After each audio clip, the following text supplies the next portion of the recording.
Salut et bienvenue dans cette nouvelle vidéo sur ma chaîne, c'est Dr Mohamed Ben Ahmed Asma, docteur en finance d'entreprise, maître assistante classe B à l'université Mustafa Stambouli Mascara.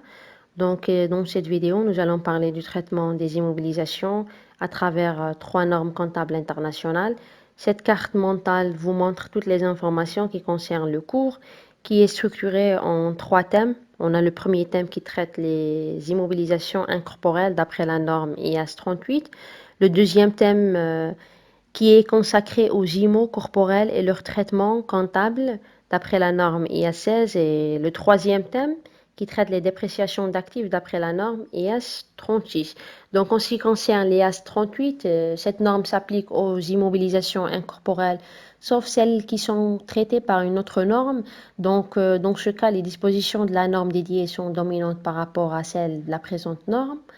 On a l'IAS 16, elle s'applique à toutes les immobilisations corporelles, sauf lorsqu'un autre traitement est prévu par une autre norme différente. Elle ne s'applique pas dans plusieurs cas, par exemple si on a les immobilisations qui sont détenues en vue de cession selon les dispositions de la norme IFRS 5, les actifs biologiques traités par la norme IAS 41, les actifs traités par la norme IFRS 6 relative à la prospection et l'évaluation de ressources minérales et les droits miniers et réserves minérales et d'une manière générale aux ressources non renouvelables.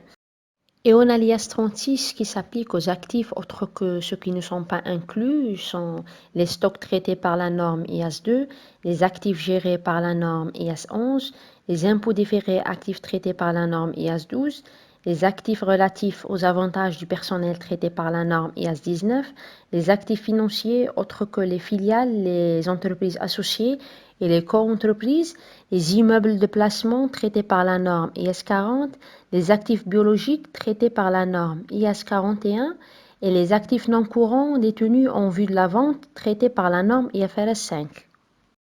Et à propos de la norme l'IAS 38, la comptabilisation initiale d'une IMO incorporelle, elle se fait sur la base du coût d'entrée de cet IMO qui est constitué des éléments qui sont le prix d'achat, les droits de douane, les taxes non récupérables, les coûts directement attribuables pour permettre l'utilisation prévue de l'actif selon l'intention de la direction. Sinon, les coûts engagés après cette phase sont comptabilisés en charge de l'exercice. Cette norme prévoit deux conditions cumulatives pour comptabiliser cet IMO dans les comptes d'une entité qui sont la première, la probabilité que les avantages économiques futurs iront à l'entité. La deuxième, c'est l'évaluation fiable du coût de l'immobilisation. Si on a une immobilisation incorporelle produite en interne, donc son coût est constitué des coûts de matériaux et services utilisés ou bien consommés pour produire l'IMO, les coûts du personnel, y compris les avantages du personnel, les horaires d'enregistrement d'un droit légal, les amortissements des brevets et licences nécessaires pour la production de l'immobilisation. Et en dernier, on a les coûts d'emprunt selon les dispositions de la norme IS 23.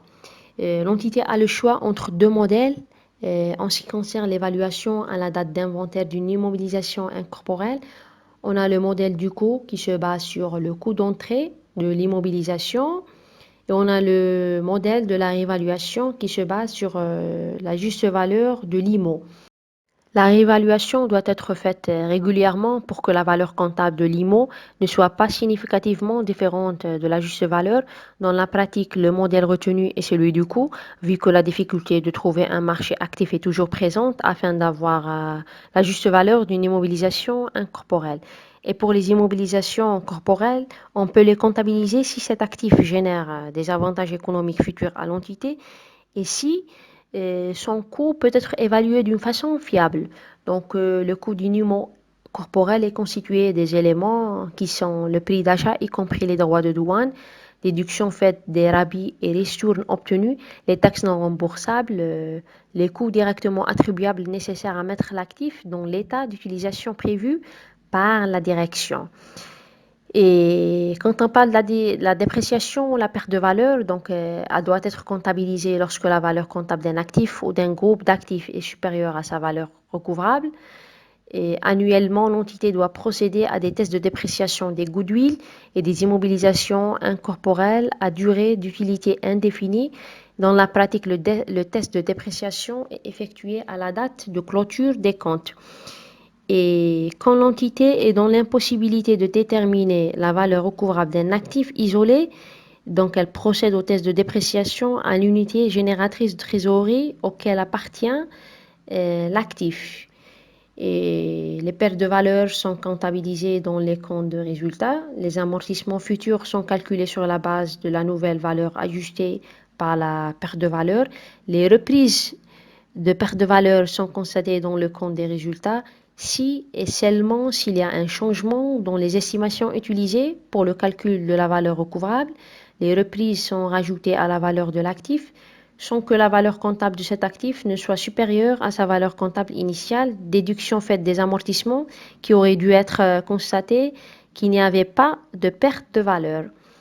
Et si on parle des indices de perte de valeur, la norme IAS 36 présente plusieurs indices, que ce soit internes ou externes par rapport à l'entreprise.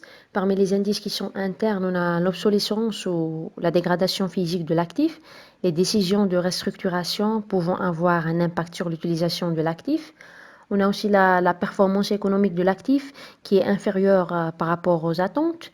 Et parmi les indices qui sont externes, on a la diminution importante de la valeur de marché de l'actif, la valeur comptable de l'entité qui est supérieure à sa valeur boursière, la dégradation de l'environnement externe de l'entité, et on a d'autres aussi. Et pour finir, j'espère que cette vidéo vous aura plu, et si ça vous a plu, n'hésitez pas à liker, commenter et s'abonnez-vous, ça m'encourage vachement à continuer. Mille merci d'avoir suivi cette vidéo. Je vous dis à très bientôt pour une prochaine vidéo et un prochain cours.